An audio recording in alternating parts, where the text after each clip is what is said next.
હું છું બારોટ ઈલા. આપણે બનાવી રહ્યા છે ડુંગળીની કઢી.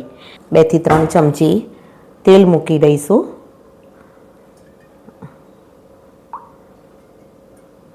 તેલ ગરમ થાય ત્યાં સુધી મેં પહેલેથી સાફ કરીને ડુંગળી, જે લીલી ડુંગળી છે એને સાફ કરીને સુધારી લીધી છે અને ધોઈ લીધી છે. હવે આપણે એનો વઘાર કરીશું. તો એના માટે આપણે રૂટિનના મસાલા વાપરીશું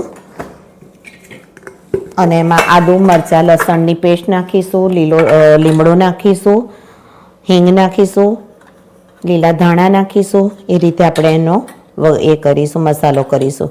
તો તમે જોઈ રહ્યા છો કે હું અંદર જીરુંનો વઘાર કરી રહી છું. જીરું જરા સંતળાય એટલે પછી આપણે એમાં થોડી હિંગ નાખીશું.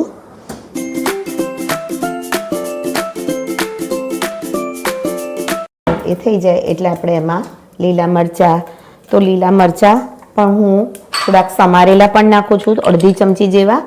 અને બીજા લીલા મરચાંની પેસ્ટ, આદુ અને મરચાંની પેસ્ટ છે એ પણ નાખું છું અને થોડાક કઢી માટે પણ નાખું છું.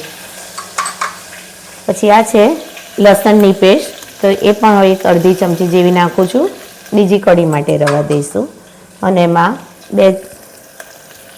બે પાંદડા જેવો, 2 થી 3 પાંદડા જેવો લીમડો નાખું છું અને પછી આપણે એનો વઘાર કરી દઈશું ડુંગળીનો.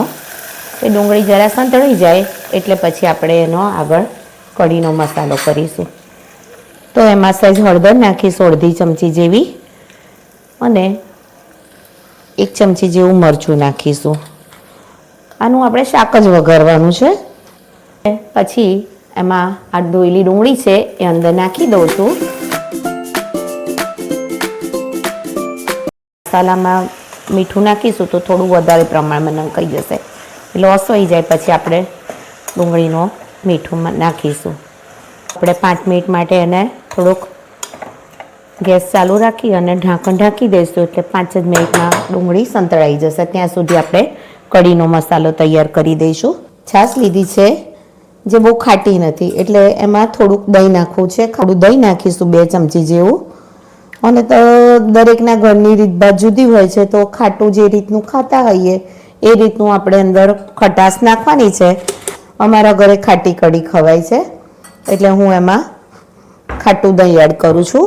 તો 1 ચમચી જેવું આપણે ચણાનો લોટ નાખીશું. આ કઢી થોડીક જાડી હોય છે તો સારી લાગે છે. અને પછી આપણે એનું બેટર બનાવી દઈશું, અંદર મિક્સ કરી દઈશું છાશમાં. એમાં પાણી નાખવાનું બાકી છે, તો હવે એમાં આપણે પાણી નાખી દઈશું. કઢીનો જુદો મસાલો થશે અને શાકનો પણ જુદો મસાલો થશે. એ રીતની તૈયારી આપણે રાખવાની છે. તો તમે જોઈ રહ્યા, આમાં ગાંઠિયા ના પડવા જોઈએ. આપણે એ રીતે મિક્સ કરી દેવાનો છે ચણાનો લોટ. તો મિક્સ થઈ ગયો છે. હવે આપણે એમાં કઢીનો મસાલો કરીશું.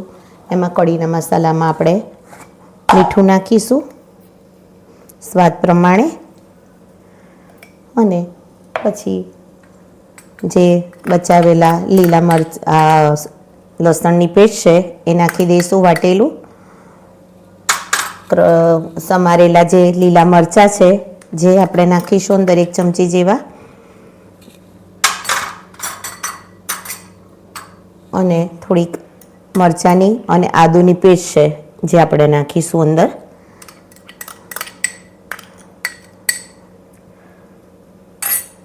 છેલ્લે કોથમીર ધોઈને તૈયાર રાખી છે, જે કોથમીરનો વારો છેલ્લે આવશે.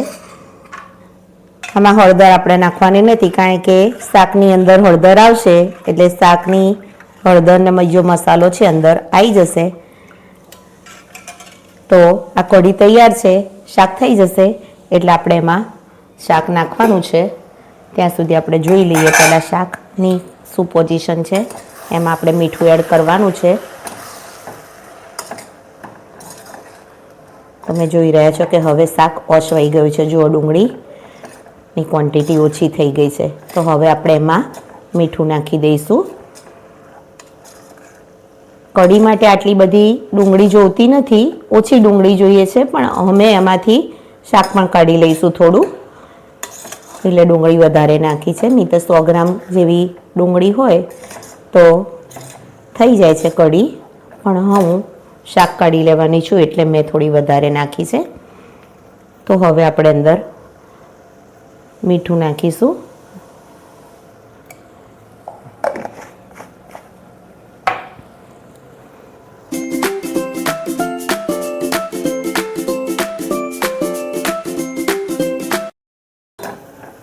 તો આપ જોઈ રહ્યા છો કે આટલી ડુંગળી હું રવા દઉં છું અંદર, અને એમાં હવે હું કઢી જે તૈયાર કરેલી છે આપણે એ કઢી અંદર હલાવીને નાખી દઈશ.